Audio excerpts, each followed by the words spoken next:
When you're single, it's tempting to think that if you could just get yourself into a relationship, you would be happy and content and perfectly okay with life again.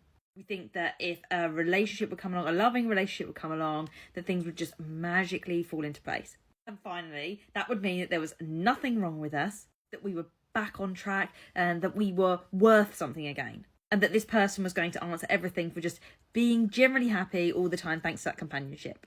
But the reality is that getting into any relationship doesn't fix anything that's broken inside.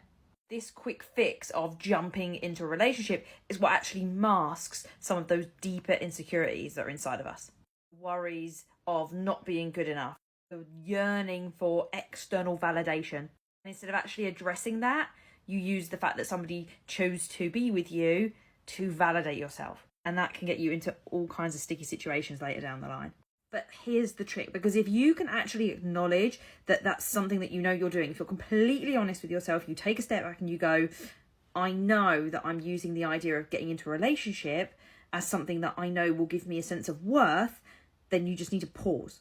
Because if you can pause and acknowledge that, then you can actually start to make a choice, a conscious decision to do the right thing to actually fix that feeling and that insecurity.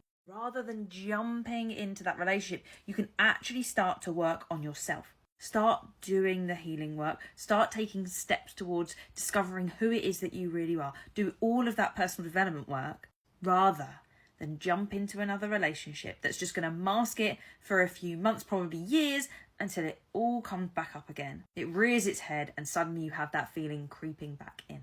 And take that from somewhere that's been there and done that and then spent her single time working on herself so that she could actually detach from anything that a relationship meant to then actually be ready for a loving relationship in the right kind of way when the time was right and when I was actually ready to do that.